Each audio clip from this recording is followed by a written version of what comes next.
Welcome to the Filmlings Podcast. A low-budget podcast where we analyze all that goes into effective filmmaking. I'm Jonathan. And I'm Alex. And this is episode 127. So bad it's good. Yep, that's right, folks. We're finally doing it. We're finally doing movies that are just no good. They're just terrible. They're just crap. They're so bad. They're just objectively awful movies. But it's that kind of bad where you still enjoy watching it. We're talking about. And if you're new to the podcast, welcome. And we pride ourselves on our analytical prowess, our years of film school history that is all being flushed down the toilet this week to talk about these 4 specific movies. Still not doing The Room, though. We will not do The Room. That's a rule. I'm that's going like to stick the to one this rule. one. Yeah, there's one rule of the Filmlings. That's in the Filmlings Foundation contract thing. It says no room. No the room. Room actually No just Room is a good movie. Could do Room. The Room is not a good I'm sure movie. we Although will do Room at some that point. would be a hilarious double feature. The Room and Room in the same one. You had to have known that when they connect them. the name, it's very obvious. Okay, yeah. It'd be a very short podcast. Yeah, no, I mean, sometimes you just need an easy one. Sometimes you just get to a chapter in a book and you see that it's only like 5 pages long, and you're like, oh, thank God. Yeah. So we're not talking about The Room, but we've got some really good, really bad movies. Yeah, going way back. And yeah, so we're starting off with one of the classics, one of the first movies that was not, and this is the other thing, the spectrum that we have going on this week is from unintentionally bad good to intentionally bad good. So we're starting at the unintentionally bad good end, and we're going to move our way up to the violently intentional bad good. We're looking at an evolution of a genre, Jonathan, that starts from around the time, and I don't think this is incidental. It starts around the time that people who were born and raised while movies were a thing and an integral part of their lives from childhood started being old enough to make movies. Mm-hmm. And some of those people became like the film brats, and some of those people became like Ed Wood. who made the first movie we're going to talk about today, which is Plan 9 from Outer Space from 1959. Had a budget of $60,000 US in 1959, which translated means about $540,000, which is a lot of money until you start talking about filmmaking and making like a feature film. That's not that much money. That's really low budget, even for the time. At a time before digital cameras, before like you still have to rent a studio and some kind of lighting. Pay for film. And where those corners get cut is going to be a big part of that discussion. But that $540,000 gets eaten up real fast in the money of anyone's day. Pull the string. Sorry, that's not even from a movie that we're doing this week. Although I bet a lot of that $60,000 went towards Bela Lugosi's heroin habit. But we might talk about that a little bit today. But anyway, maybe a little bit. We're also going to talk about a movie that the only excuse I can think of for it existing is a drug habit is Birdemic, Shock and Terror from 2010, directed by James Wynn, for a budget of about $10,000, which is actually no money. And something else that I didn't realize until, because I've watched this movie years ago, but I didn't realize until researching it for this month, is that this is not James Wynn's first film. This is like his third feature film. I was shocked when I looked that up as well. I'm Were you guessing shocked and terrorized? Yeah, I was. A little bit. I don't know. This is one of those movies that I'm like, you should experience it, but also like take like low blood pressure medication before engaging with this movie. Yeah. Like and take the sedative first. Yeah. It's something. I'll tell you what. But this VFX is also where the conversation of how Alfred Hitchcock is to blame for a lot of these movies is going to come into this. He did Psycho with a TV crew and a low budget, and we've been doomed ever since. He did a creature feature, and that is where Was it Birdemic like a comes TV from. movie? No, it was The Birds. Oh, The we're just Birds talking is about a The creature Birds. feature. Oh, I got you. Yes. And James Wynn specifically cited that as a influence. These are almost all exclusively B features, B genres, because those tend to be easy to do when you're relatively new and relatively low on budget, which seems weird. They have the most interest in and of themselves, aside from, whatever your budget can. Yeah, it throw feels at like them. it would be more expensive to do a 90-minute horror than it would be to do a 90-minute drama. And it kind of is, but a horror is easier to sell before you realize how bad it is than a drama. That's fair. That's fair. Low budget does not always go hand in hand with low talent, but sometimes it does. They just kind of attract each other. All right. The third film that we're watching this week is Sharknado. Many of you will be familiar with this one. This one took the internet by storm in 2013 when it came out. It took our high school broadcast teacher by storm, Jonathan. I don't know if you remember that. We had already graduated, but Mrs. Gross, our broadcast teacher from high school, was just obsessed with the Sharknado movies when they first came out. Oh, gosh. Yeah. I can see that, yeah. So this film was directed by Anthony C. Ferrante and distributed by The Asylum, which is very important. The budget was $2 million, which is actually shocking because The Asylum typically has budgets of less than $1 million, and we'll get into all of that and what The Asylum is. The Asylum is like the supervillain of Hollywood. They're really trashy. They are the film producer from Tim Burton's movie Ed Wood. Yeah, they're also the producers from The Producers, like almost exactly. Yeah. Except they get sued a lot more, like a lot more. They won't stop. Finally, and today, Alex, what's our last movie? We're going to talk about the VelociPastor from 2017, which is just a wonderful movie. I can't see how anyone would dislike this movie unless you just don't have a sense of irony or sarcasm. Anyway, this is directed by Brendan Steer. I will not shut up about this until you watch it. Most of you watched it with us this week when we did one of our movie nights, which you should definitely check out both the movie and our movie nights going forward here on the Discord. If you're not in the Discord, go check out the links on our socials and our blog to get connected with the Discord. This one had a low budget of about 35 grand. They started off trying to get it kickstarted or Indiegogo'd, one of the two. I can't remember which. They failed twice to get it kickstarted or Indiegogo'd, and then they found private funding and made it anyway. And this is the movie that we switched from. That essentially there was an idea for a movie that sounded like a bad good movie, like a Sharknado or a Birdemic or a Plan 9 from Outer Space, that was made and ended up being so bad that it was good, but it's done intentionally. And they essentially used it kind of like how we were just talking about how you typically aim for a horror movie instead of a drama on a lower budget, because it's easier to sell interest to the audience and investors faster. Essentially, they did it in VelociPastor to cut corners, to be able to be like, okay, we don't need to have good VFX. We don't need to have a bajillion takes to do really good acting.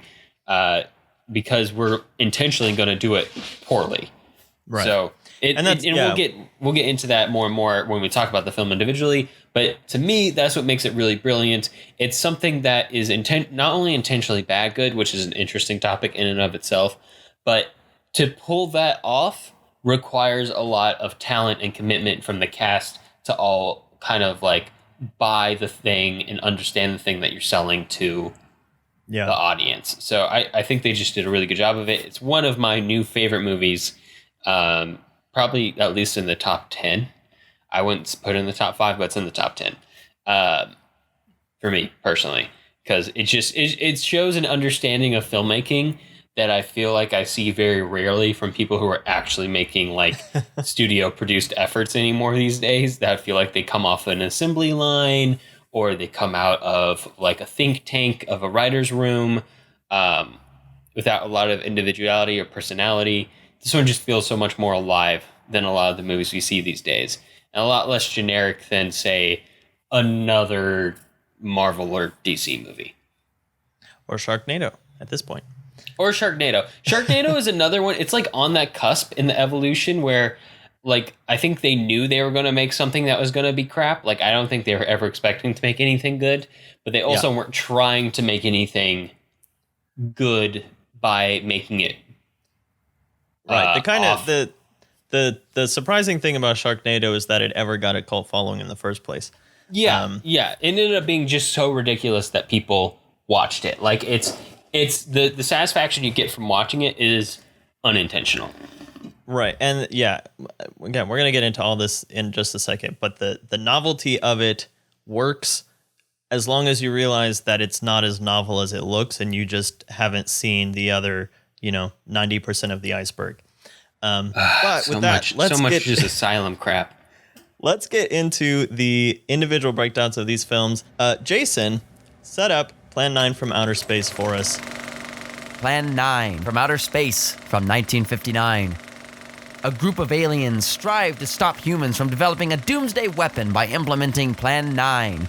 They set about resurrecting the Earth's deceased as ghouls, hoping to create enough chaos so that the humans will have to listen to them and take their aid and advice.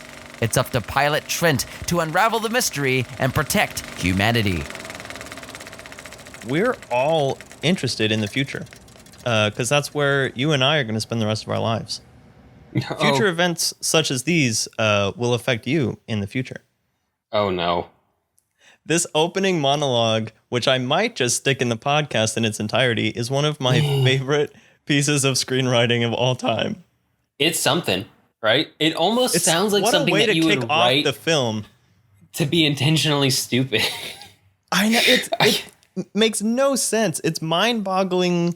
It's like a verbal maze, and you're trying to figure out what he's talking about. And then he starts going into, we are here to unfold these true events that actually happened. And you're about to watch the most ridiculously unconvincing film of anything you've ever seen. It makes no sense. It's all over the place. It's very slapdash. But here's the thing. And that intro is a good place to start, not only because it comes first, but because it tells us a lot about who Ed Wood is. Apparently, first of all, that guy was one of Ed Wood's friends who was a psychic. Yeah. Did you watch the Tim Burton movie? It's been a long time. Okay. Yeah, he is in the Tim Burton movie. And there's a really funny point where he like laughs and like looks at Ed Wood and he's like, all of my predictions are complete bullshit, right? And Ed Wood's like, what? No way. So here's the thing about Ed Wood. On his own. Ed Wood is a complicated figure. There's a lot of debate going back about like, how he got to where he was. He was injured in the war. He was famously a cross-dresser. A lot of people wonder if he was genderqueer in some way, shape, or fashion. But a lot of the ideas and the way we talk about stuff like that these days didn't exist at the time. So, a lot of today's speculation is kind of unfair, in my opinion, because it's taking away the agency of somebody who isn't here to talk about himself. Honestly, he put a lot of those. They ended up in his movies. Like his first film was Glenn or Glenda or something. Glenn or Glenda. For some reason, I want to say Gloria, but it's about somebody who gets a sex change operation. He plays the lead too, which is just wild. It's on Edgar Wright's top 1,000 movie list, by the way. Of course, which is just, I don't know. For some reason, that just tracks. But here's that's all the interesting stuff surrounding Ed Wood and why he's kind of like this oddball figure, and so many of his friends who appear on screen also come off as oddball figures because they're all, not in mainstream Hollywood society, either through lack of success or lack of fitting the status quo of society at the time. But here's the most important thing about Ed Wood. Ed Wood loves movies. Now, the second most important thing about Ed Wood is that Ed Wood has no clue how to make a good movie. And in the space in between there is how we get to the movies that Ed Wood has created, like Plan 9 from Outer Space. Because that intro that you talked about, Jonathan, was essentially something that you would see in some old schlocky sci-fi movie or in something like Twilight Zone, but done much better. Ed Wood identifies all these tropes. You see where he's pulling things from. I can see that being, and this is before Twilight Zone started, but it is. It feels like one of Rod Serling's opening monologues, but Rod Serling knew what he was talking about every time. Yeah, so Ed Wood is doing all of the things that we talk about on this podcast all the time. He's identifying successful tropes. He's seeing things in other movies that he likes, and he's trying to pull them together. But one, he doesn't have the money for resources, yeah. And two, and this is unfortunate for him, he just doesn't really have the skill. But the and he love doesn't have is any there. training, like you the know, idea, to play a little bit of devil's advocate. Yeah, like and you know, he didn't have the training. He didn't get a lot of resources to work with. He didn't have like a big mentor figure besides like it seems like Bela Lugosi at some point might have been a bit of a mentor, but Bela Lugosi was really old, way past his prime, and definitely hooked on heroin. Although he does appear interestingly enough in this movie. But there are, so that's what I saw when I saw Plan 9 from Outer Space. I saw a movie that was hilariously bad, but I still related to, because clearly it's kind of like this pastiche of sci-fi movies, just slamming all of these things that Ed Wood and other sci-fi fans love about sci-fi movies and putting them in the same place, but not understanding how to make them good. Maybe a better way to describe it is it looks like one of those stories that you see like a middle schooler write, where they're like, I like seeing this in stories and this in stories, but they have no idea how to tell it dramatically or like at a decent pacing or make characters interesting, or, you know, even the more complex stuff like how to properly block a scene or light a scene. So, yeah, there's a quote that I think about specifically relating to Plan 9 from Outer Space and Birdemic. And there's a quote from Oscar Wilde where he says, all bad art is the result of good intentions, which we're going to challenge a little bit. Very good point here, except for Asylum. Asylum can go right. So yeah, we're going to talk about how that has somewhat changed into the point where you make bad art on purpose. But again, like with VelociPastor, if you're making it on purpose and like it is what it's supposed to be, then is it bad art or is it good art that looks like other bad art? But this Plan 9 from Outer Space and Birdemic are both bad art that come from good intentions. They both are honestly trying to make a film that achieves something, that achieves some level of entertainment. And this, again, we're not going to talk about The Room, but The Room falls in this category as well. It also does. The Disaster Artist is a very good exploration of just that topic. Yeah. Like somebody who just doesn't get it, but loves it. Yeah. I haven't watched the movie yet, but the book is honestly one of my favorite books. And just Tommy Wiseau's complete blindness and the culmination of that blindness in the fame that he received, but not for the reasons that he wanted, but he doesn't get it. Anyway, all that kind of goes into what is these movies. You can see the trying and the effort that's kind of put into it, but with complete lack of execution. There's just, like you were saying, there's no resources. The talent is kind of like half into it, but again, they're literally standing in front of like curtains and like there's nothing to sell the thing. Yeah, there's no sets. Or the sets that exist are like barely exist. It's like a corner of a black box theater that they dressed up very 5 different ways. And they even explore this in the Ed Wood film. And I don't know, I haven't looked this up, but I'm sure it's the case. When you're shooting on film, you can't reuse a piece of film. If you have film and you have X number of feet, you have X number of feet to shoot, and then you don't get another take. So that's something we completely take for granted nowadays. Oh, yeah. You can always roll for one more and just delete a clip, right? But Right. for these guys, you were stuck. You had what you had, and you spin it how well you could, and that was about it. You didn't get infinite takes to work out the kinks or work out the rehearsal. So, these are made on very tight timetables, not a lot of resources. Why we see the exact same shot of Bela Lugosi like 6 times. You really it just do. Makes absolutely no sense. Oh, man. So yeah, here's the thing with Bela Lugosi. They had started filming like an unnamed project that I think turned into this one because the other project never really finished. But it was like Bela Lugosi in morning clothes outside of a house, or he like picks a flower. And so we throw that in there, and then we show him like putting his cape over his face like he would do when he was Dracula. And then for the rest of the movie, there's some random dude with a cape over his face walking around like Bela Lugosi. But even the random person who's covering their face is using the same shot, and it changes between day and night within the same scene, and nothing makes sense just because they were just literally stringing all these pieces of junk together. And then there's the moralistic angle too, which is again, Plan 9 from Outer Space and Birdemic both like try to infuse a moral in there, which is part of their good intentionality with making these films. Like Plan 9 has almost the exact same message as The Day the Earth Stood Still, as far as like aliens coming down to Earth to warn humans that they're getting too violent and they're going to destroy themselves soon if they don't, make peace and all that kind of stuff. And the aliens have much more powerful weapons, blah, blah, blah. But this has none of the execution of The Day the Earth Stood Still, which, granted, is a very small film, essentially. It doesn't have a lot of stuff, but this one, like, throws in zombies and vampires and UFOs and all this stuff.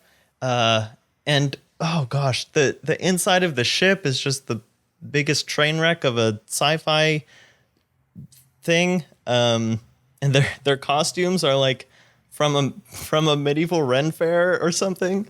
They have, like, an axe on them. It makes no sense. Yeah, no, it's really slapdash. It's so weird. And isn't like isn't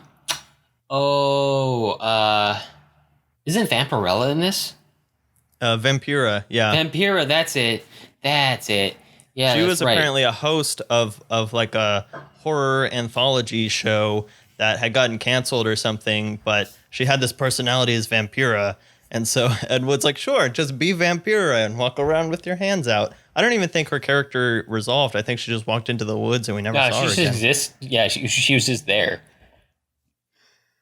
Yeah, the characters are just there. There's like an attempt at slapstick at some points. There are attempts and like all the ridiculousness inside the film, again, just like brings me back to why the opening monologue is like trying to convince you that it's real.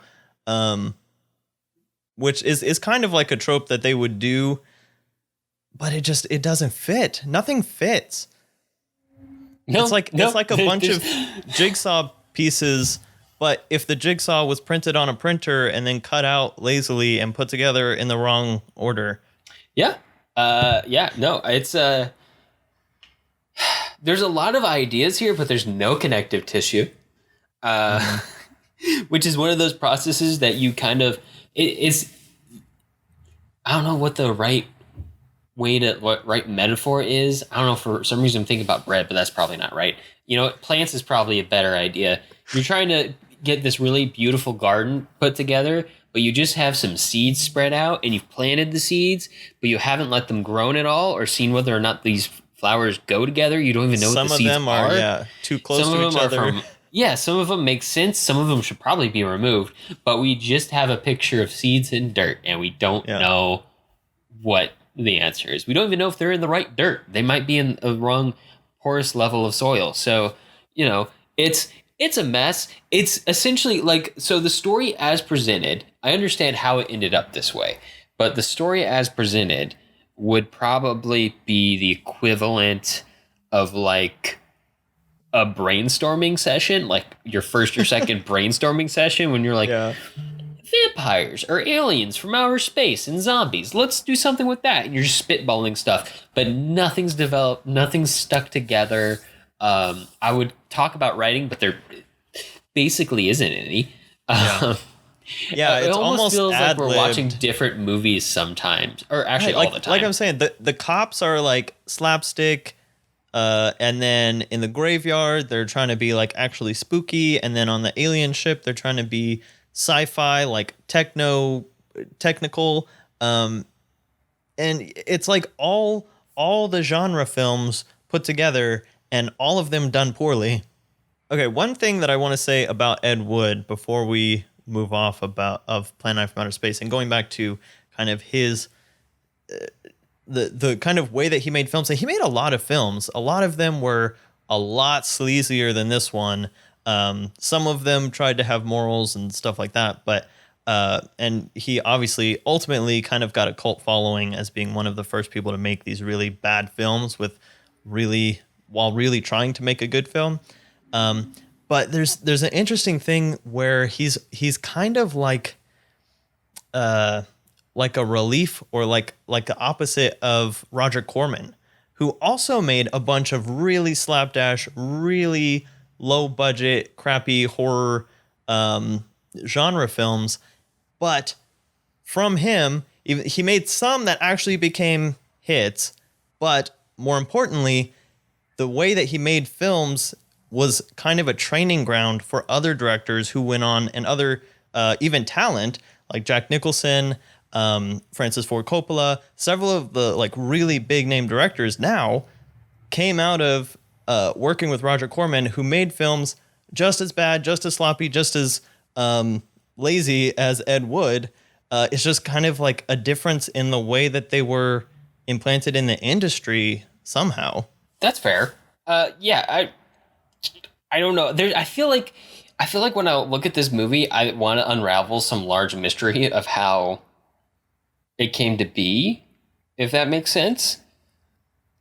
Like there's something. I've been on plenty. I've done my own, student films and short films and stuff like that were just like super rushed and super under prepared. So I know how easily you could fall into this trap. It's just kind of interesting that it's at such a scale and like presenting itself as such a big thing. So I'm gonna say something, and I don't want you to be offended, because it just goes along with what you just said.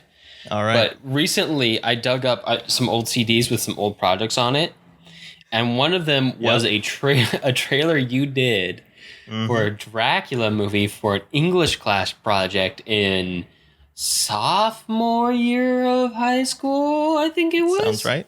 Yep. And you had one of our friends. He plays like every character. Yep. He just has like a different hat on, and like it's just like in your dining room too, and you're just like turning the camera around slightly. It's very much like that's the stage that it's at, though, right? This is Ed Wood is middle schooler who wants to make movies and loves middle school, but loves movies, but has like the skill level of somebody who's just never done it before. He doesn't have like he works in the industry as like I think he was a gardener. He worked in the greenery department. I almost want to say his studio was almost the asylum of its day too. Like it was the bottom rung of film studios. There was definitely a lot of studios around this time who started just peddling schlock to fill seats, especially in rural theaters who just needed to play something, because there wasn't like a lot of choice. They just needed something to put on the screen at certain times of the day. And so pieces like Ed Wood's movies would go out there, and he certainly wasn't the only one to be making crap. I think what's unique about his crap, though, especially from the late 50s into the 60s, because he worked quite a way into the 60s, was that even though he made exceptionally crappy crap, there's just so much film fandom in it. Like it takes in order to make a movie that's bad good, which is what I guess we're tentatively calling this genre. I'm sure there's someone else who's written stuff about this and might call it something else, but just for the sake of convenience, we're going to call it bad good. It takes somebody who really likes a movie to make a properly bad good film. If someone can attempt to emulate the genre, but without that same love there, you're going to end up with something that ends up in that awkwardly kind of like cynically made vein That's kind of what Sharknado. Asylum. Yeah, that's what Asylum does. They don't really care about movies. They care about making people watch their movies. Yeah, no, it definitely shows. And so in stuff like Plan 9 and even Birdemic to some extent, Birdemic to a lot of extent. There's a lot of love in Birdemic. For some reason, and probably just because it's closer to our period of time of work, and a familiarity with the technology that was going on, that Birdemic just looks so painful to me. It's a painful experience to watch that movie. But for Plan 9 from Outer Space, SD like home video feel. Oh boy, man, we're getting there. Yeah, we'll get there in a second. But yeah, essentially, I respect the crap out of Plan 9 from Outer Space. I also think that was a great turn of phrase. I also think that it is a huge pile of crap, but a pile of crap made with love. On that note, let's move on to Birdemic, Shock and Terror from 2010. Jason, tell us something. Birdemic, Shock and Terror from 2010. Rod is a young and successful salesman in Silicon Valley. He starts a relationship with an old classmate and new supermodel, Nathalie. Everything is going great on the romantic trip until the birds start attacking everyone. Alex, James Wynn, in his first feature film, worked with Tippi Hedren, who is the star of Alfred Hitchcock's The Birds. And then he made this film, which is his homage to The Birds / Apocalypse Now / An Inconvenient Truth, which is just the most ridiculous thing. But he actually put Tippi Hedren in the film too, on like a TV in one of the romance scenes. I think it's footage from his old film, which answers the question that the first time I saw it, I was like, where did he get this random footage of Tippi Hedren to put into his Bird movie? And there you go. He worked with her. I don't know how he got a bigger cast for his first film. I guess I do, because your first film, you're given a lot more leeway than after you completely blow it and then keep making movies. Gosh, the first... I'm so upset, Jonathan. This one, honestly, is probably my favorite one, just because I totally understand why it resonates with you, because it 100% looks like something that in 2010 we could have made. Yeah. This came out in 2010, but we weren't in a position to make it in 2010. But it's okay. Here's the other thing. This is like we covered Bad Taste, which was Peter Jackson's Birdemic, and it was still better than this. Well, Peter Jackson understands how to make a good movie. Right. But I mean, he had nothing, and he had never made a film before. This is James Wynn's third step up to the plate, and he just keeps whiffing. Some people, so I don't like the phrase that or that kind of thing where people talk about like, oh, some people just have it. Because I think if you work at it, most people can get to a skill level of competency and even excellence in almost anything. Mm-hmm. But for some people, I think the opposite can be true. I think there are some people who will, whatever the opposite of it is, that's what they have. It's almost like a special talent. I'm again, I don't know like James Wynn's whole history, and I don't want to just like completely bash on him, because I know there's a lot of other limitations that go into trying to make a film when you have no backing. But there's also a certain level of blindness that you have to have to your own progress to some extent to kind of. And I don't know how Birdemic was marketed or anything like that, but like that's the most interesting thing is people who make this kind of thing and they don't realize that it is what it is. They think that it's something else, which is it's just like a self-awareness blind spot that is fascinating. Yeah, no, it takes that kind of person to make it. And from because I know we've both read The Disaster Artist and we've both seen the movie. That seems to be like the same thing with with Tommy Wiseau. Tommy Wiseau, yeah. That's And like his also, defining character trait. And also from the representation of Ed Wood that I saw in the Tim Burton movie, that seemed to be a thing with Ed Wood as well. Just kind of like this lack of understanding, or understanding what you're doing, or self-awareness. I guess that's a special talent here. I think it might be something that leads to a lack of improvement, or a lack of being able to target and identify what makes certain things good. And how to pull that from it, rather than just seeing something being like, I enjoy that, let me put that in there. Alex, remember that short film that I made you watch for the bonus podcast? Quick bonus podcast plug. About the sculptor who made that sculpture of Lucille Ball. Oh gosh, this right. This is that in film form. Yeah, no, that's fair. That's fair. The baby's crying. It's just not right. It just doesn't look right. So yeah, if anyone's interested, look up Scary Lucy statue, because there's a sculpture of Lucille Ball made in her hometown that was it hit the uncanny valley of like it kind of looks like Lucy, but in like a really weird and wrong kind of a way, and so it's kind of like what this is. It's like. And someone made a short film about the sculptor who is like very self-important, and he thinks that this is his masterpiece. And that's kind of what it feels like with some of these movies. It feels like someone thinks that they're making their masterpiece, and then it comes out and it's Birdemic. Yeah. Oh man, Birdemic. All right, Jonathan, I have a question for you. All right. Can you explain to me what the message of this movie is? Yes. What is this movie trying to explain to us? When we walk out of the theater after seeing Birdemic, in what way should we be better people than when we walked in? When we walk out of Birdemic, we should walk right into a different movie theater that is showing an inconvenient truth. That is the message of the film. So apparently, according to the Wikipedia page, so first of all, I'm not even joking about that, because in the film, they go to watch an inconvenient truth, and then there's like some kind of an environmental message underneath it.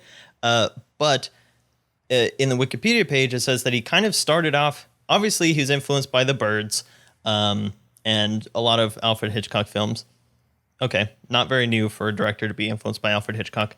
Also, Apocalypse Now, and I think the original thing was that the birds left the humans alone to try peace and give them one more chance at peace before they destroyed them or something like that.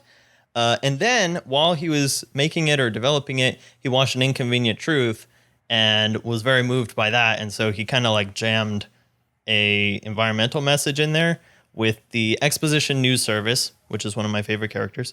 And the scientist guy at the end who is like studying the bird flu or whatever. I don't know.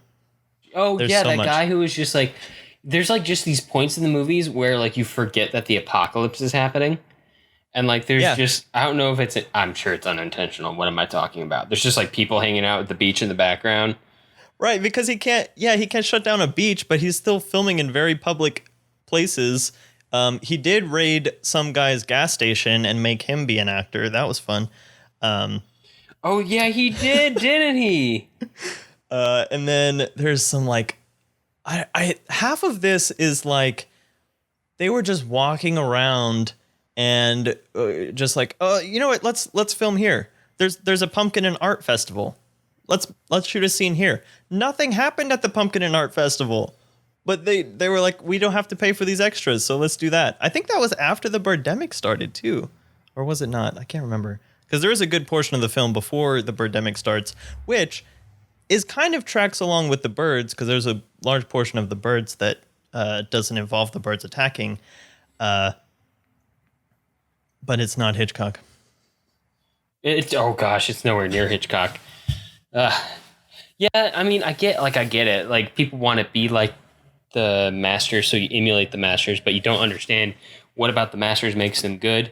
So then you just end up fumbling around and making this pile of garbage. I think there was zero lighting in this film too. Like, it was all just sunlight, and even the interiors Where like this movie was such a checklist of.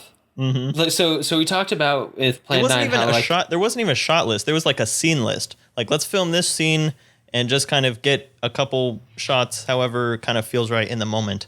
Which I've definitely made short films like that before, but not a feature film. This just falls into that trap of early storytellers again, where they're going down a checklist of like, oh, there has to be weird sort of sex scenes. There has to be action scenes. There has to be death. But it also falls into that trap of like, I don't know. It falls into that trap where people just like fantasize through how they write. So instead of making any sort of, I can't even believe I'm trying to even judge the character building in Birdemic, but instead of making any sort of like believable, well-rounded person with both good qualities and bad qualities, they end up making these people who are making $1 million deals, and everyone's a supermodel, and everyone, I don't know, conveniently falls in love with each other. Her job at the 1 hour photo studio to Victoria's Secret, like in the course of a phone call. Was that her job, or was she just having like photos done? Either way, it does not seem like the natural next step to Victoria's Secret. You see, this is like The Void, Jonathan. If you look into these movies too closely, they'll just look right back at you. They do spend a lot of time, though, on like the business deals and being just like so excited about all the main character's success. Character building, Jonathan. You would know if you understood movies. Okay, so let's come to this real quick because I don't believe you watched the sequel, unless I'm mistaken. I did not watch the sequel, man. I couldn't do that. That's okay. Are you telling me that you did? I did, and oh my I gosh, want to tell Jonathan. you that the sequel is. It's like they realized that now they're making a bad movie, and they tried to do the VelociPastor intentional bad good thing, but they even failed at that. And there were meta elements about the main character from the first film. First of all, they never actually no, they do. They talk about the original Birdemic, but it's not like they're living in a world that's post like a traumatic Birdemic experience. It was like, oh, that happened in one town one time. I almost forgot that happened to us. But they team up with a movie crew to make a movie, and of course they get a big deal for it and stuff like that. And but the studio doesn't like it, and they have to like fight with critics, and it gets very meta and very kind of self-justifying, but not in a good way. Like it's still just bad. Like even I think of Gremlins 2, which almost does the VelociPastor thing where it's so self-aware of like what just like a cheesy like ridiculous kind of a sci-fi movie it is, that it's being very meta, but it doesn't get to that level because it's still lacking any kind of technical prowess. So there is the self-awareness now, but there's still not the competence to pull off even an homage of itself. There are some people who, I don't know, just try to claim that this movie is like a masterpiece or something like that. And I think it's easy to almost fall into that trap where like, I'm enjoying this movie. I'm enjoying this a lot. This is clearly a masterpiece, right? But there's a difference between enjoying something and that something being of quality. And we talk about that a lot just with stuff that like popcorn movies, like blockbuster movies or Marvel movies. I enjoy a lot of Marvel movies. I also look at a lot of Marvel movies, and while I don't see them as like flawed or bad, I just see them as hitting the mark like of competency on an incredibly high budget, and that doesn't necessarily make them masterpieces either. So just because you enjoy something doesn't make that same thing of quality. Those two things do not have to line up. They don't have to match in a movie. Your enjoyment of something does not mean quality, and quality does not mean enjoyment. There's also reasons why a lot of people go and watch something like Citizen Kane and fall asleep halfway through it. Right. It's an objectively good movie that might not be as entertaining as it was 80 years ago. Well, yeah, and that kind of draws the line between I mean, to some extent, all storytelling is for entertainment, but there's also a subsection of storytelling that is not only about entertainment. And then there's a large portion of storytelling that is purely for entertainment. And it's where that line gets blurred in the audience's head and in the creator's head that our ideas of good and bad kind of come out of. So the VelociPastor is purely for enjoyment purposes. If the VelociPastor was trying to actually like teach us a real message about dinosaurs or Christianity, which we will get into, I promise, that would kind of almost taint its enjoyment. It wouldn't be the same movie that VelociPastor is. Whereas Birdemic and Shock and Terror is like kind of actually trying to sort of teach you an environmental message while also mixing that with a purely entertainment-driven genre, which is the creature feature horror type of thing. And same thing with Plan 9 from Outer Space. There's this blurred line that doesn't walk the tightrope quite right. And that works in retrospect, but it works against the intentions of the filmmaker. It does. And then there's Sharknado, which is just not trying to teach you anything, not completely even trying to be entertaining. It's just trying to get bought. It's going for views. Let's talk about that one. It's clickbait. It's movie clickbait. That's what it is. It is. It's clickbait. It's movie. We're gonna go way down the. It's movie clickbait. The click hole on the asylum here. So I'm telling you, George, it's clickbait. What's the deal with clickbait? Set up Sharknado for us. Sharknado from 2013. Bar owner, surfer, and the always prepared Finn. Yes, that's really his name. Get it? Like Shark Fin? Whatever. Jumps into action after a cyclone hits Los Angeles, carrying with it just a metric ton of very, very hungry sharks. Together with some patrons from the bar, Finn sets out on a journey to rescue his family and ultimately stop the Sharknado by detonating a bomb inside of it. Oh man, Sharknado. I don't even know. I don't know. Where do we start? Oh gosh, we're on Sharknado? We're on Sharknado. We're on Sharknado. That's not a movie. It's a poster. That's really what the asylum makes. It's posters. I mean, isn't that like exactly what happens in the Ed Wood movie, where the guy essentially just makes up a poster, and then Ed Wood has to write a movie for that poster? Yeah, I mean, this is what. Okay, so let's break this down, because this is what I had assumed the asylum was, and then I looked it up on Wikipedia, and it's exactly what the asylum is. The asylum is a movie studio that makes films extremely cheaply, usually under $1 million. And they target them to look and sound exactly like a big blockbuster movie that's coming out. Let me just read through a list of asylum films real quick and see if any of these ring a bell. So there's War of the Worlds, which came out right around the time that Steven Spielberg was adapting War of the Worlds. Actually, the same year. Yep, that tracks. Snakes on a Train. Okay. There's Transmorphers, which came out the same year. Yep, the same year as Transformers, the very first one. They're so slimy. They're so slimy. It's so bad. They've gotten sued for this multiple times for being too close to another studio's movie. Mm-hmm. Alan Quatermain and the Temple of the Skulls, the same year as Indiana Jones and the Kingdom of the Crystal Skull. Journey to the Center of the Earth, same year as Journey to the Center of the Earth, starring Brendan Fraser. He literally didn't even change the name. Monster, which poster looks very similar to Cloverfield, same year. 18-Year-Old Virgin, same year as the 40-Year-Old Virgin. The Terminators, the same year as Terminator Salvation. Transmorphers Fall of Man, same year as Transformers Revenge of the Fallen. 2012 Supernova, same year as 2012. Paranormal Entity, the same year as Paranormal Activity. Sir Arthur Conan Doyle's Sherlock Holmes, the same year as Guy Ritchie's Sherlock Holmes. And let me just point out that Sir Arthur Conan Doyle's Sherlock Holmes has a straight up dinosaur, a dragon, and a kraken on the cover. Are you trying to tell me, Jonathan, that those were not in the original Sir Arthur Conan Doyle books? Like, I don't believe you. almost all of them, and I can tell you I have not come across any of those Well, monsters. I have read all of them, and let me tell you, you haven't gotten to the books where Sherlock is retired. And in those ones, and he keeps dragons. Stuff gets real wild, my dude. All right, I just want to go a couple more on these.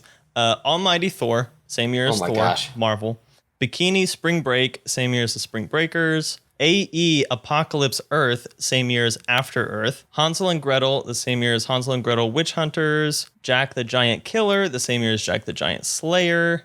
Age of Tomorrow, same year as Edge of Tomorrow. Okay, I think you guys get the idea. Like, that's only to 2014, and they put out like 20 films a year. That's absurd. They do this. I can't believe this is a successful. So this is. It's so hard to believe this is a successful business model. This business model comes from Blockbuster, okay? And I will fully slam them as the culprit. They're dead now, so it doesn't matter. But Well, you haven't seen the last Blockbuster? okay, I did see the poster for that, but I haven't watched it yet. So when they made their War of the Worlds, which came out the same year as Steven Spielberg's film, Blockbuster ordered 100,000 copies, which was basically the largest order they had ever gotten of their films.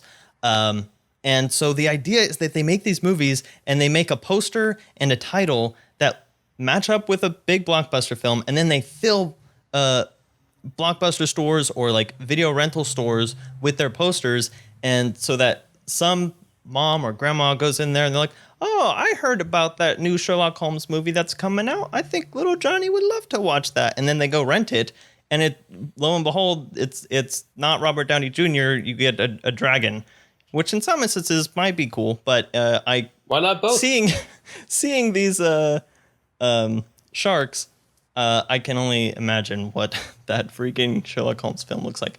So this is their thing. They literally, just like you said, they're clickbait. They make it look like something that you're familiar with, but just off enough to trick you into getting their thing instead of the real thing. And then they just get buys or rentals or whatever.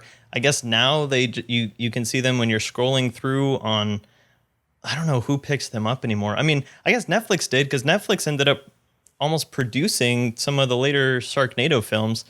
And that, again, is kind of a... it's great clickbait for something like Netflix. Yeah, but Sharknado kind of did a different thing or went in a different direction because people actually liked it. They didn't, watch it and be like, oh, well, first of all, Sharknado is not hiding anything. Sharknado is what it is. And I mean, literally the tagline is enough said.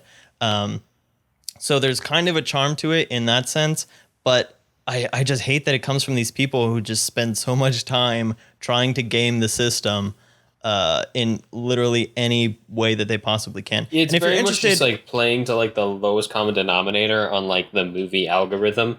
Yeah, and if you want to see like a more bearable way to watch at least one of these films, on Netflix, the return of Mystery Science Theater did watch Atlantic Rim, which was obviously ripping off Pacific Rim, and it's way more funny to watch with their commentary, but it's really just pathetic. Like, if you were expecting to watch a Pacific Rim type film and you rented Atlantic Rim, I would be so upset.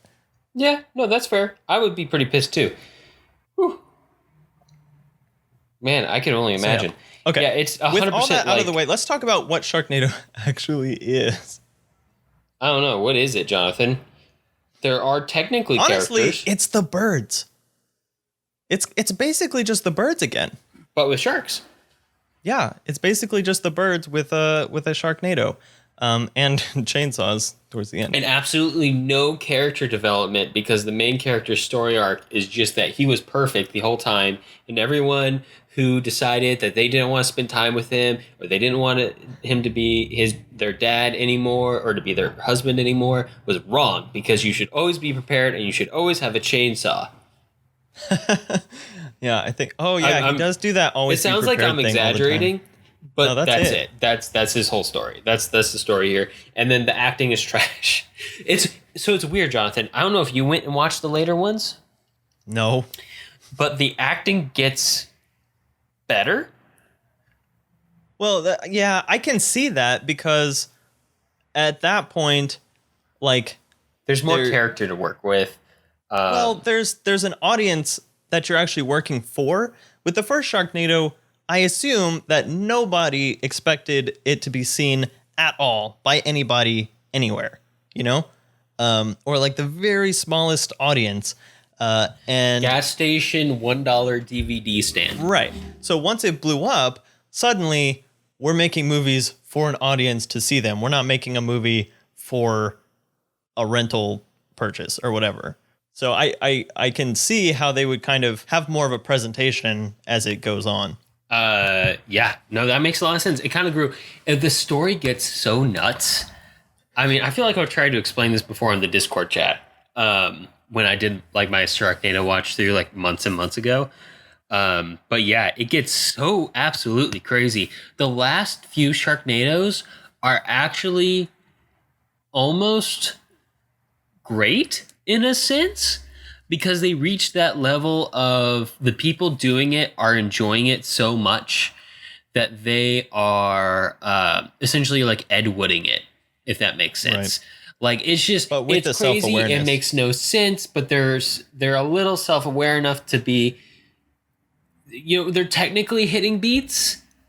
Like I feel like that's a lot of what I've seen in the Sharknado series. They're technically hitting the beats. They kind of know what they're doing, but like they're kind just of going down phoning to it save the too. cat and just replace cat with sharks. Yeah, basically. But everything is, you know, kind of more stupid. Yeah. Like everyone's settling for the first idea. Everyone, you can tell they did like one take of everything. So Alex, let me ask you this: having watched through all of these and all of another series that I want to hear your thoughts on a comparison, how do they stack up to the later Godzilla films? Oh. Which era of Godzilla? Are you talking about the last main era? Because I know some of them were so silly and ridiculous and that they were almost... They never really made fun of themselves as far as I know, but they just started throwing more and more stuff. Like the one that we watched with... The one with Jet Jaguar definitely makes fun of itself. I don't know if you've seen that one. So I didn't watch all of them, but I remember the King Ghidorah that we watched where they go back in time, they kill Ghidorah, they go back in time and get Godzilla to kill Ghidorah. Was that the one with the theme park? No. Okay, so there is a later one that's almost like Kaiju theme park, which is also brilliant. But those later ones are definitely self-aware. Okay. They are very much, they know exactly what they're making. They just keep amping it up every time, almost like the later Sharknado films in a lot of ways. That's a pretty good comparison, actually. That's what I was wondering. Where it's like, oh, we just got to keep making it bigger, making it crazier, add some time travel, add some robots, which are all things that happen in Sharknado. Like his wife, so in the final movie, the wife is a android with one clone that's from the future. That's just the decapitated head of the android that's talking to her the entire time. And I think at the very end, there's like a horde of clones of the wife who fight off like a tornado of sharks. Didn't that happen in the last Matrix movie? The Matrix movies really jumped the Sharknado, though. They, yeah, we're not gonna get into that here. Yeah. So yeah, and then April, who you think is going to be the love interest, but never ends up being the love interest for anybody. It has a big story where she goes back in time to the moment where her father or like her grandfather almost gets eaten by a shark, which sparks her lifelong hatred of sharks. And she has a chance to save her younger self and her grandfather, and she chooses not to because she has to be the shark warrior for the future. And I don't know, she's like riding a mega shark. Wait, so she didn't save herself? She was attacked when her grandpa died. That's how she got that scar. Okay. So she didn't. Technically, she didn't save herself, but she dying. Didn't die in the original incarnation either. I don't know why I'm asking questions about this. No, it's fair. It begs questions because that's one of the things that works when you have something that's so ridiculous it immediately garners interest because our instinct when we watch the majority of the stuff most of us watch expect the things we watch to make sense. And so when those things don't make sense, we immediately engage with it because we want it to make sense, or we expect that at some point it will start making sense. But when that's not the case, you just end up stuck.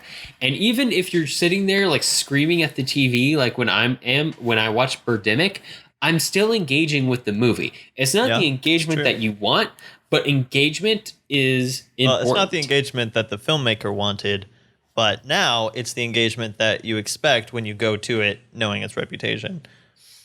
Yeah, exactly. Oh, so fun title for Asylum films is that they call their films, well, actually, other people call their films mockbusters. They don't actually like that term, but I feel like it's of course they don't. fitting. So we should keep using it.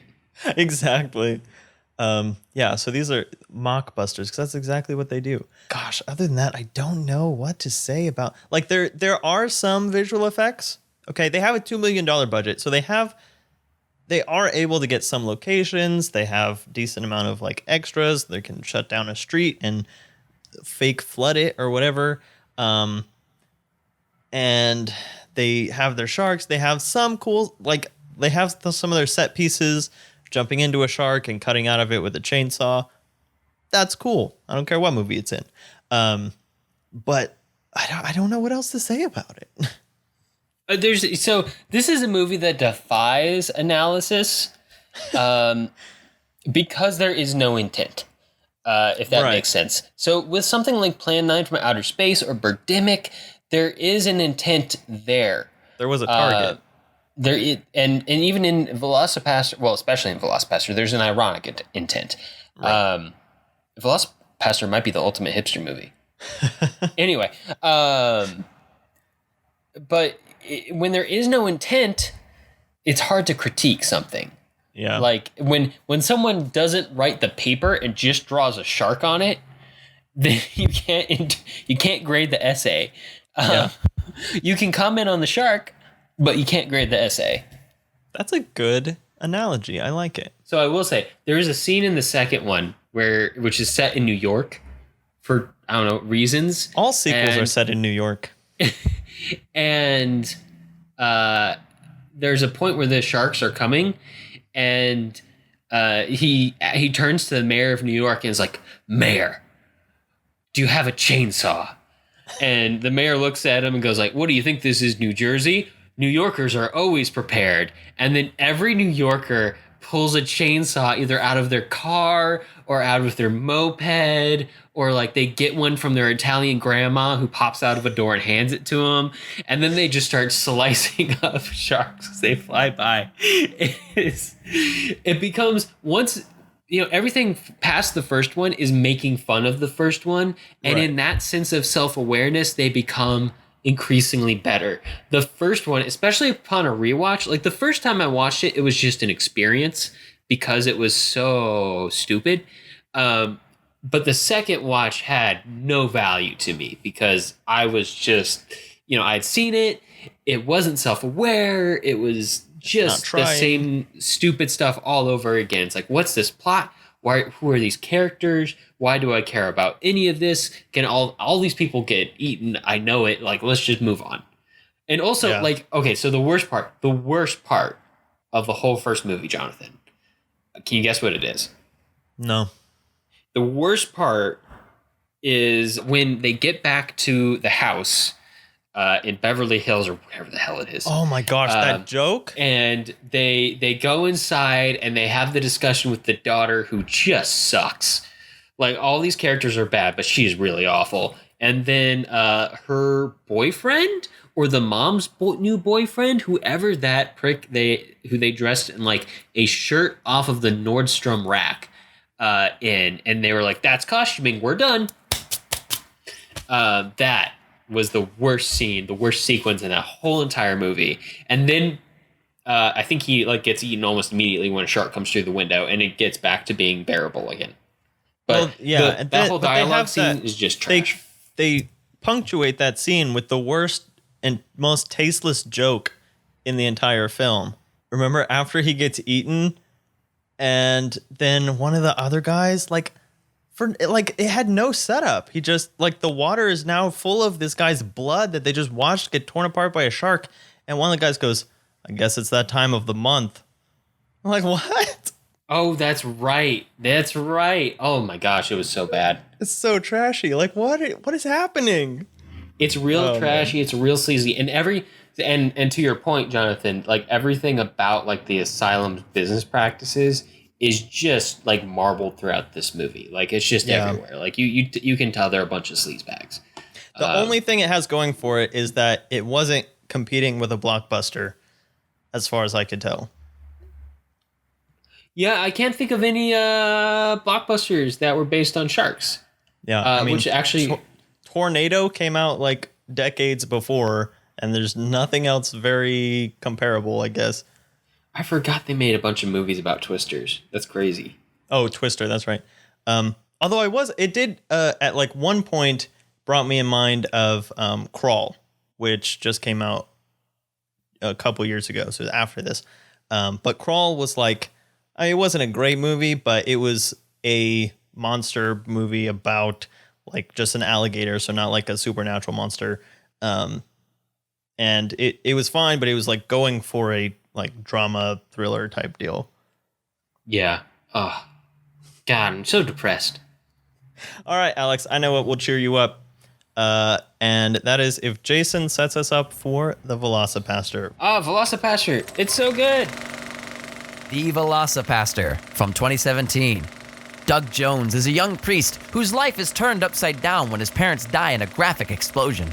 To recover, he vacations in China, where he is cut by a tooth of the dragon warrior. Back home, he discovers with the help of a prostitute named Carol that he can transform into a dinosaur. He uses this power to help people, that is, until the people looking for the dragon warrior come looking for him. And now I will yield my time for Alex to give his master's thesis on the VelociPastor. All right, guys. So this is why VelociPastor is important to this particular discussion and episode. So we've been talking all episode about this concept. I want to know why it's important to this moment in history, Alex. It is important to this moment in history, Jonathan, because this is the future of people's intro genre. It might take a few years to a decade, but the tired old crap where film student makes horror movie and it's always not that good, and everyone always goes, another horror movie from a film student. Oh my gosh, that's behind us. That's behind us, Jonathan. Because now we can display our skills, our abilities, our understanding of movies by making $30,000 piles of crap that are artful, if that makes sense.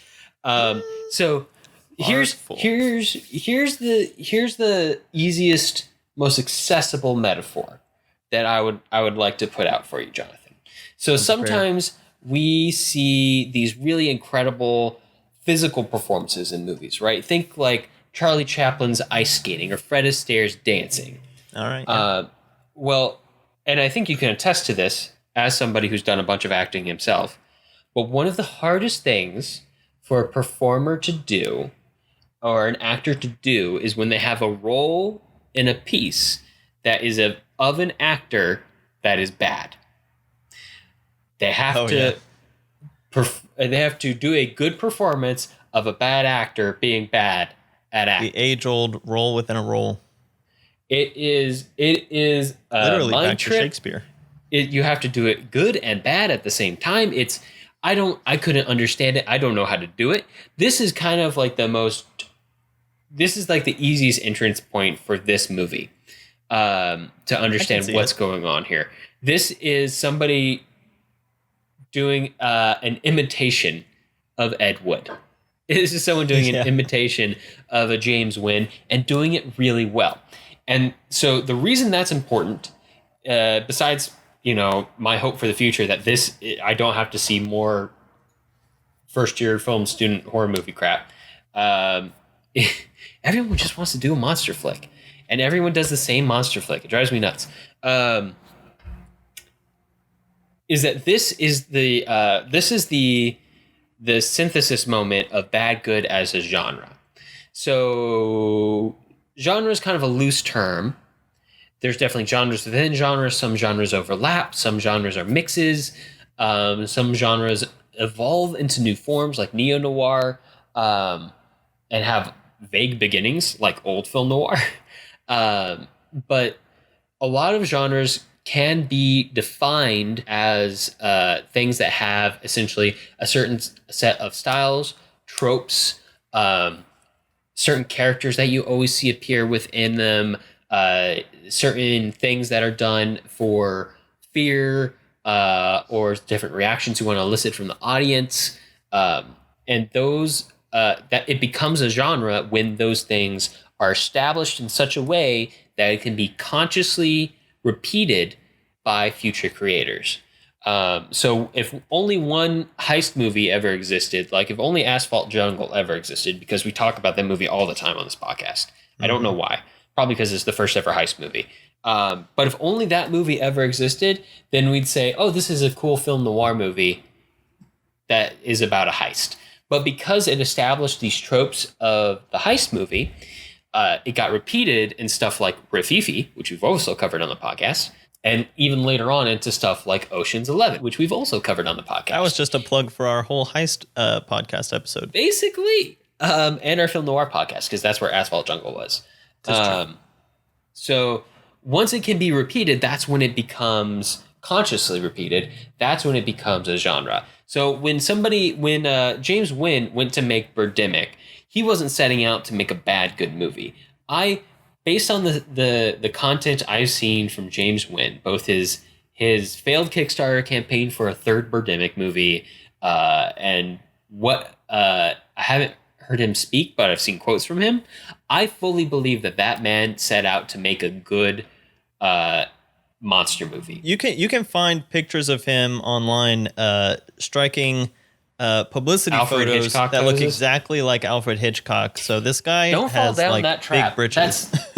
You know that guy did not set out to make a bad good movie. There's a lot of people who claim that he Right. did, but I honestly, based on everything I know about movies and everything I know about Birdemic, I cannot see how he set out to do anything but make a genuinely good movie, and he just did it poorly. Ed Wood did not set out to make a bad movie. Ed Wood set out to make a good movie and failed miserably. Tommy Wiseau set out to make a good movie and failed miserably. He set out to teach Hollywood a lesson, specifically. Yes, to teach Hollywood a lesson. He kind of did. He did in a way. But in all of those instances, they became bad good movies because they fell incidentally into the same tropes. So we can call some of these tropes, I have a list here, over the top or underplayed acting. So essentially acting that isn't normal and is noticeably not the norm. VFX that are taken seriously by the characters in the world, but cannot be taken seriously by the audience, either through lack of quality or lack of believability through performances, which is also hence possible. the copy and pasted eagles from The Birdemic. copy and pasted eagles, exactly. Now, I want you to know as we go The through, paper Jonathan, plates each of these on, points, fishing wire from Plan 9. exactly, that all of these things are done incidentally, Right. in Plan 9 and Birdemic. I'm omitting Sharknado Yeah. for reasons, but they all happen purposefully in VelociPastor. So when we talk about acting, the acting in VelociPastor is intentionally over the top in places and intentionally underplayed in other places. To bring up specific examples, his reaction to the lack of car exploding VFX is intentionally over the top. Or when he wakes up, things that happen. or when he wakes up naked in a hooker's bed, which we'll get onto the whole hooker concept later.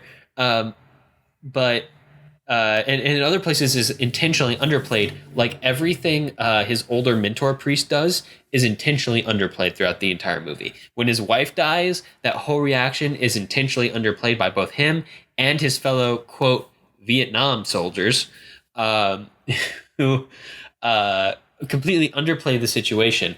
And it's done purposefully by the people making the movie in order to elicit a comedic reaction that you get in this from the same exact reasons in movies like Birdemic and Plan 9, but in those movies it's unintentional. In this movie it is intentional. So it's taking a trope and repeating it intentionally. It is a genre that was these tropes, unlike the heist genre, these tropes were not formulated intentionally, but the purposeful, intentional emulation of those tropes in VelociPastor is what synthesizes it into making it a genre. So some other things that I've listed are nonsensical plots and stories that take a left turn out of nowhere. So half-baked moralizing. Half-baked moralizing. Actually, that's a big point here. So these movies are all devoid of deeper meaning, but with enough allure to cause the audience to look for one. If any meaning does come from them, then it's from the plain intentions of the filmmakers rather than the film as a piece of art. They become artifacts in that sense, and it's easy to confuse the meaning of the text for the character of the creator. So for Ed Wood, his religion is film. And if you get deeper meaning from Plan 9 from Outer Space, you respect him as somebody who loves movies. When you look at The Room, you don't see anything interesting in the actual characters on screen or the actual story on screen. You see Tommy Wiseau's deep desire to be accepted as part of this community that he adores. And even, you know what, I am going to bring Sharknado back in here, because when you look at Sharknado, the deeper meaning of that movie is not Semper Paratus, or however they be prepared. They describe be prepared or don't do sharks or whatever. This is your brain. This is your brain on sharks. The deeper meaning of Sharknado is the dangers of rampant, sleazy capitalism. And this genre, this idea of one more point I skipped over because we were going to moralizing. Occasionally, they completely break the rules of filmmaking. And in doing so, we create unexpected humor. This can be done. This happens a lot through bad edits, so awkward or weird edits. Or overly long scenes, so stuff that goes overly long. So an example of this is the laughing in VelociPastor. The reason that's funny... that's not the best example. It's the dang sex scene that's like 3 minutes long. Oh, that's fair. Yeah. Oh, it's like an entire music video with the rest of the film squeezed into that one scene again that we already just watched. That's true. But that was done very intentionally. Right. In order to create that humor. And that is bad, good, and to that extent, and why we find that funny. So one, we find that funny because, and we've talked about this before, I'm sure, just hundreds of times on the podcast. We innately, as people who've grown up in a world surrounded by visual media, have this expectation and this understanding of the language of visual media. And two, one of the places humor comes from is a breaking of expectations.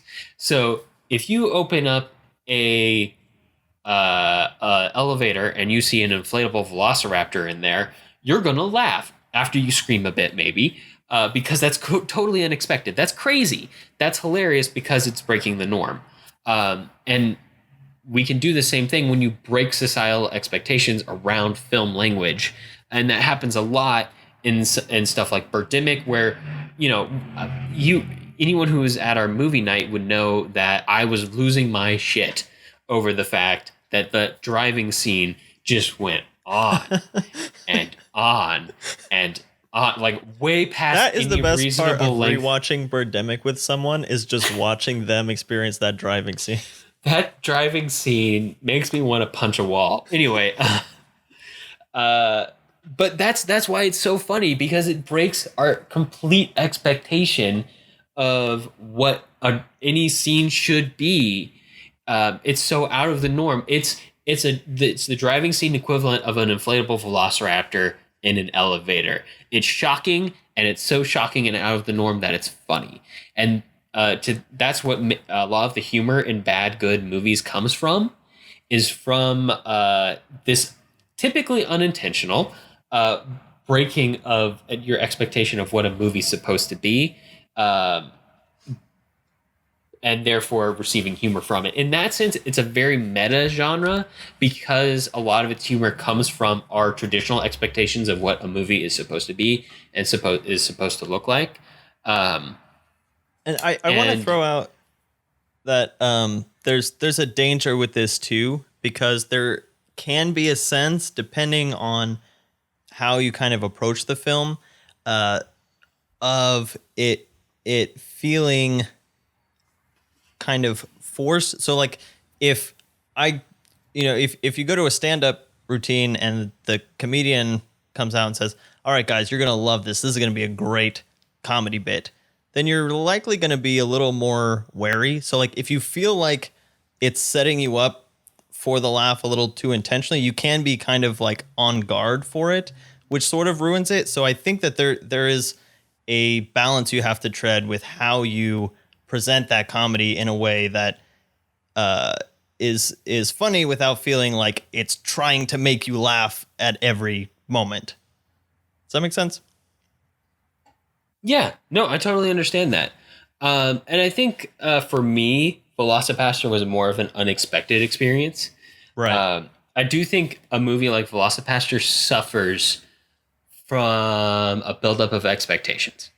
And I do think it's a fragile, intentional genre, in the sense that too much emulation could break your expectation. Once you start to set up these expectations of what a bad good movie is supposed to be, too much intentional repetition of it then means that the 20th time Unless you see can find new inflatable and new velociraptor in an elevator is not as funny. And you're just like, get out of my way so I can use the elevator. Yeah, like, oh, you're here again today? Jeez, get out of my way. Unless you can find newer ways to break that expectation. So that's why I think this is the perfect genre for people who don't have a lot of money and want to show off how much they know about movies. I think it fits in that perfectly. I don't think you're ever going to see one of these that's good on a bigger budget. I think that's one of the biggest problems about Sharknado. If Sharknado had $500,000 or $1 million fewer dollars, then I think it would honestly be a more enjoyable movie to watch, which is weird to say. And if it was made by anybody else than The Asylum. Also that kind of just ruins the whole thing for me. I could exchange a lot of the money in that movie for a lot more love into that movie. Yeah. And I think you would get a better result. This is a genre of movie, bad good, where the thing that pays off is not necessarily money. It's or even talent, honestly. So these are this is the thing that ties. It's just for excitement, enthusiasm, effort, love, passion. So that's what ties the VelociPastor to both Birdemic and Plan 9 from Outer Space, and not Sharknado, is that all three of them were made with an exuberance, a love for the content that's being created. In VelociPastor, they achieved the goal that they were all striving for. In the other two, they didn't, but that same drive, that same energy is behind them. Sharknado has some of that, but really it's just a cash grab. And so it doesn't have the same like genuine charm that the other two do. It has a kind of baffling charm to it, in that you're like, really, who made this? Why would this be made at all? But these other ones are like, who made this and who thought that this was going to be good? Yep. For sure. I also want to bring up some fun stuff about VelociPastor, So VelociPastor was an idea that was based off of a typo or an autocorrect made on a phone. That's pretty hilarious. By the creator. So he was just trying to write Velociraptor, but I don't know if a space got in there, but it was changed to VelociPastor. Fate which is got in there. Fantastic. Yep. So an iPhone, I have to assume it was an iPhone who pulled off this particular piece of bullshit. Corrected it to VelociPastor.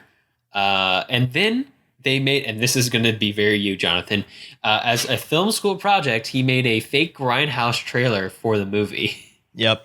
And he had a YouTube channel beforehand, and this is in the early 2010s. He'd been working on this idea for years before he finally made it. He had a YouTube channel where the average number of views he got was around 45 per video, which High School Jonathan and Alex can relate.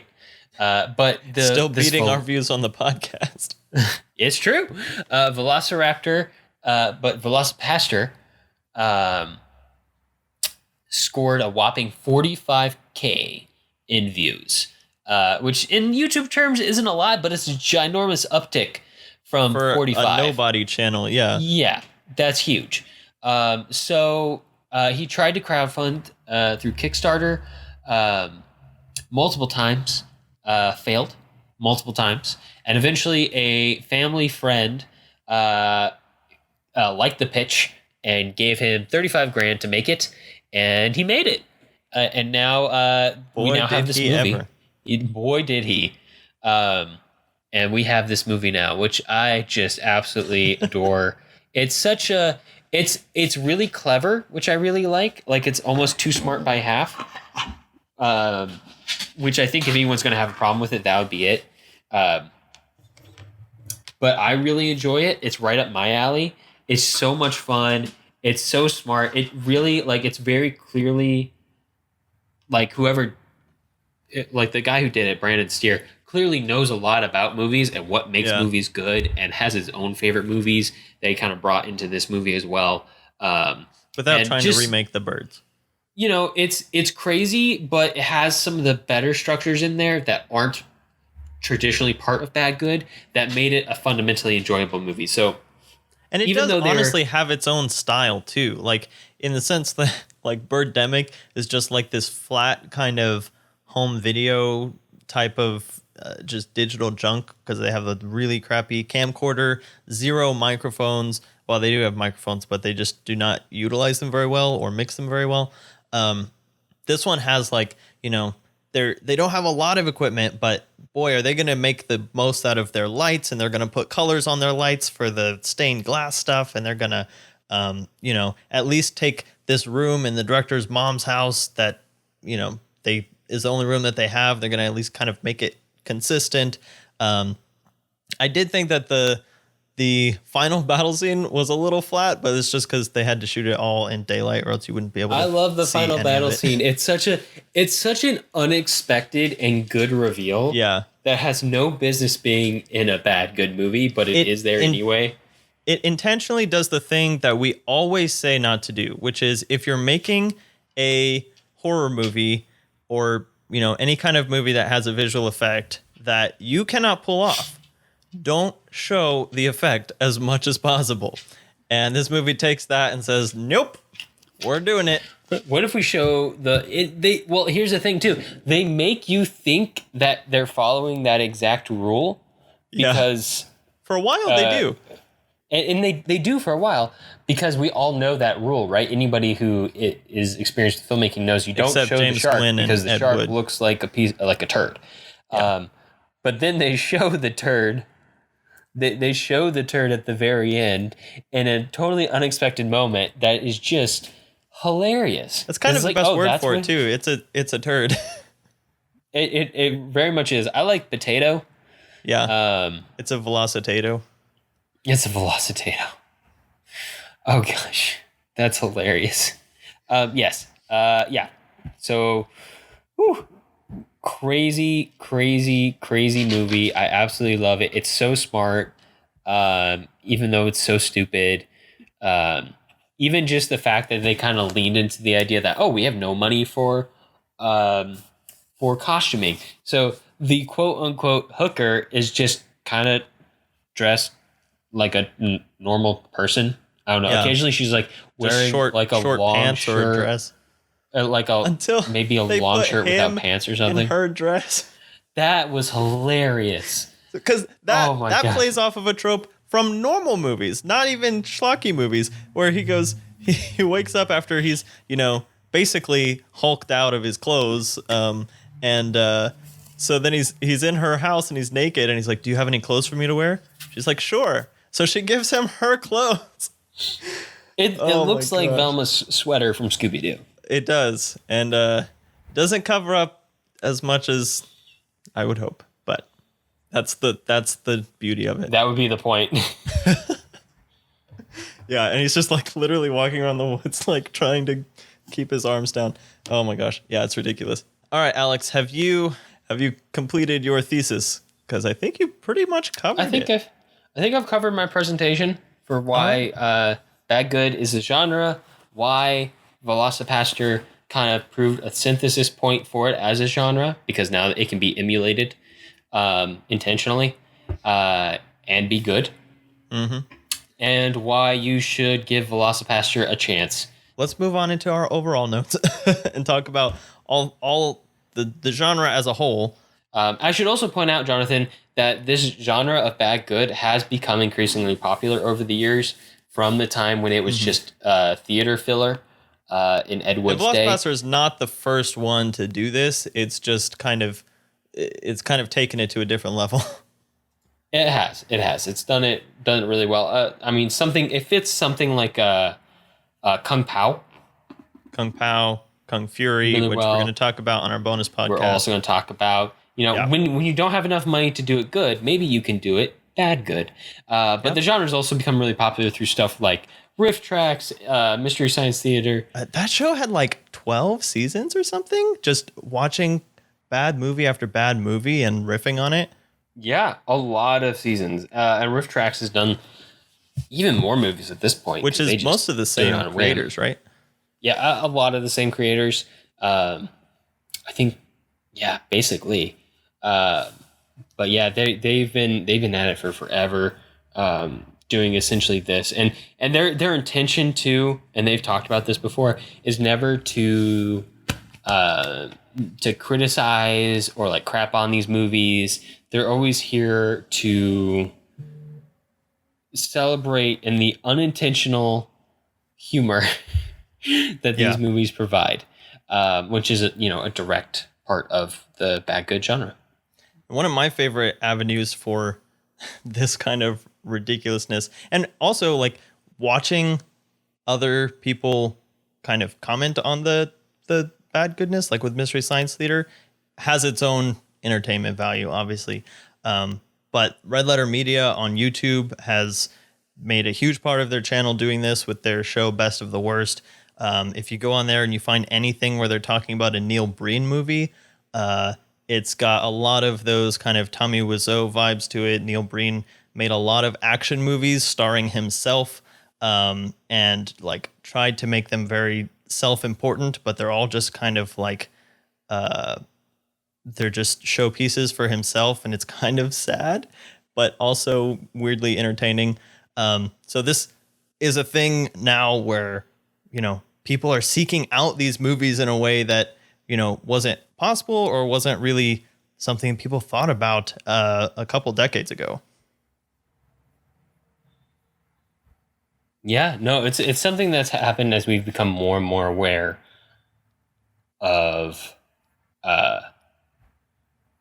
have access to the full range of filmmaking. Yeah, I saw something really interesting the other day that was talking about how the development of media across time is become increasingly weird over the past decade or so, as we increasingly have everything at our fingertips, even stuff that's old. So stuff doesn't really fall out of date anymore. Like the Lord of the Rings movies aren't, even though they are 20 years old at this point. Like I think it's crazy. They they don't feel out of date anymore because everyone's seen them. Yeah. They're still a readily available part of the culture. Pop culture doesn't shift the way it used to, because you can still be into stuff from years and years ago and not have had. You don't need to have like a weird uncle who was into like vinyls to be into vinyls now. You don't have to have somebody who was into 20s movies to be into movies from the 20s now. You could just go out and find this stuff on your own. It's all mixed together in the same pot now. It's not like if you didn't grow up with Seinfeld, then you don't get Seinfeld references.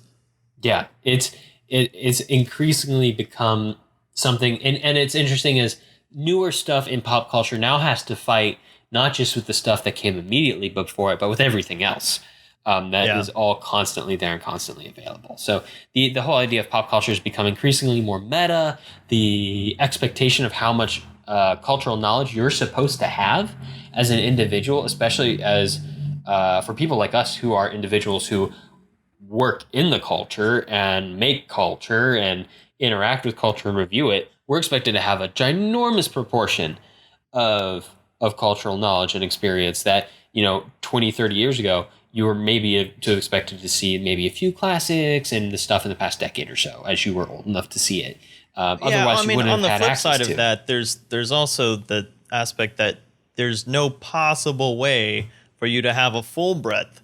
So it's kind of like, what we do with this podcast where we're looking into different aspects of cinema and we have kind of a wide breadth, but it would take our entire lifetime. Alex, you showed me a graph one time about when media reached the point where it would take your entire life to watch all of it. And we're so far past that you really have to kind of tailor the things that you do take in, which is not to say that you only have to watch the greatest. You got to leave room in your media diet for the VelociPastor. You have to. You have to watch it at least once a week. But you can't watch everything. You can't watch everything the Asylum has done and still expect to have and expect that to be your widening of your cultural touch points.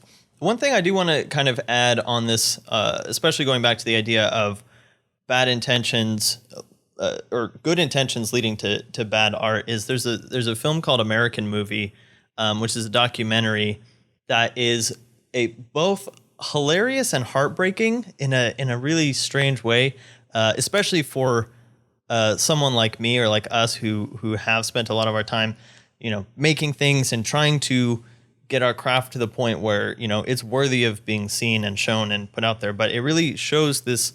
The films that we're talking about today, especially like the Birdemics and the Plan 9s and the Rooms, those are the tip of the iceberg of films that people are trying to make and putting their heart and soul into that just aren't good. Most of the time those things are DOA. They never make it to any kind of release or any kind of public recognition.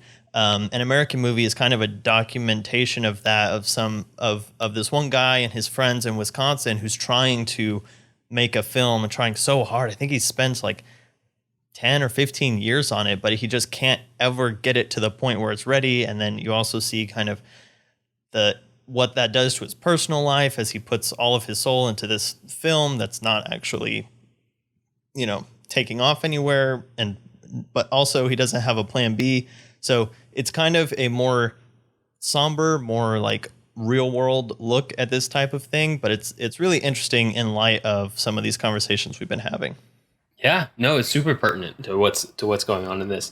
I definitely think that there is something to be said in the intentions for making a movie. If the intentions are good enough, then you can typically enjoy what's being made, even if the skill isn't there. Yeah. Unless you get to the point where, almost the Howard Hughes thing, where you're so insecure about it, or you have a level of self-awareness that never lets you release it. Like Howard Hughes, who would remake his film Hell's Angels like 4 or 5 times just because he wanted it to be better and better and better.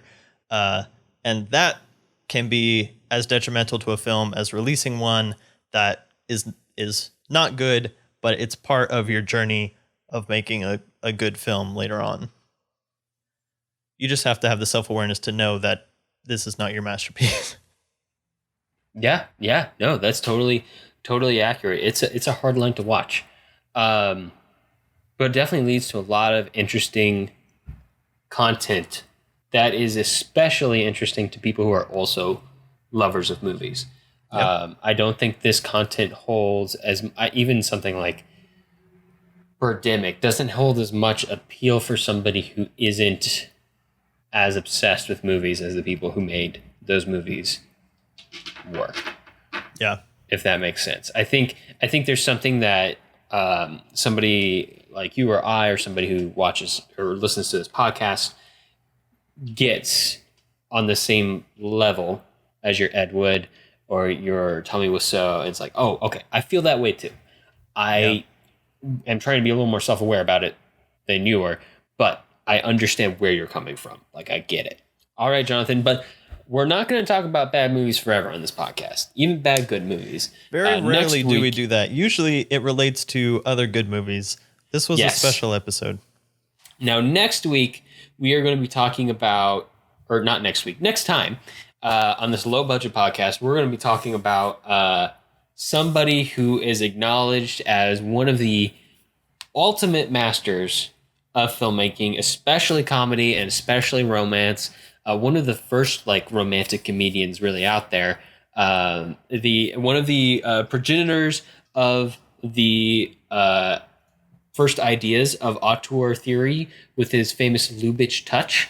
And one of the guys who, whenever you hear other film masters talk about their favorite filmmakers, gets brought up in the conversation a whole lot.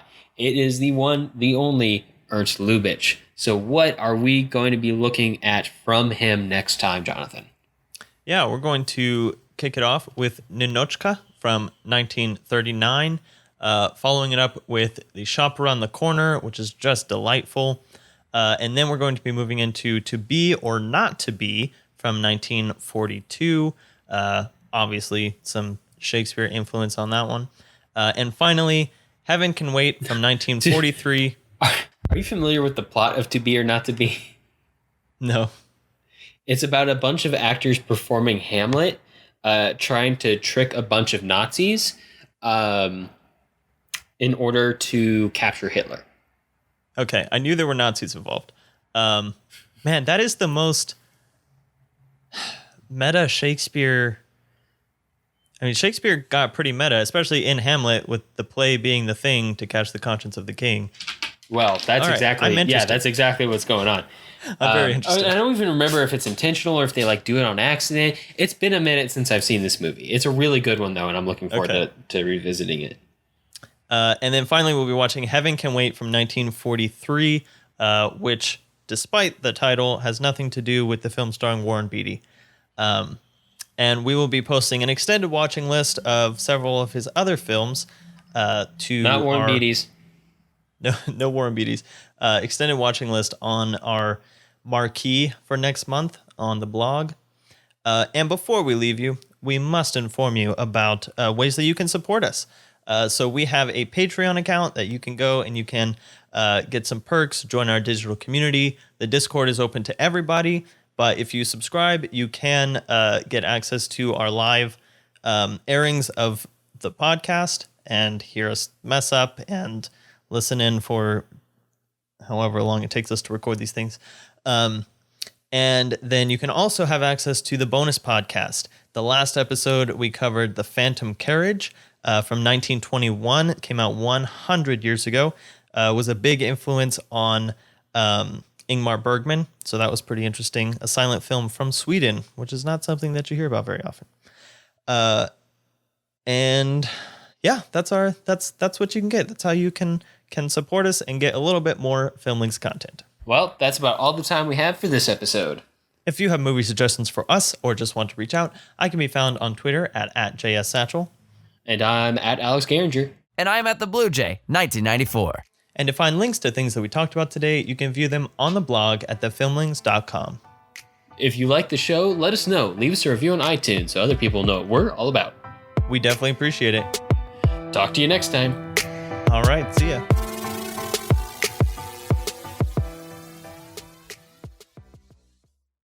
Greetings, my friend.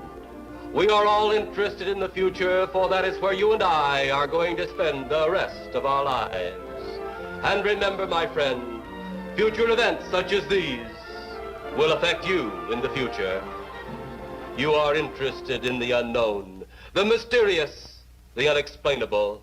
That is why you are here. And now, for the first time, we are bringing to you the full story of what happened on that fateful day. We are giving you all the evidence based only on the secret testimony of the miserable souls who survived this terrifying ordeal. The incidents, the places.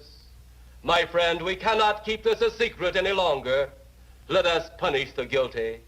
Let us reward the innocent. My friend, can your heart stand the shocking facts about grave robbers from outer space?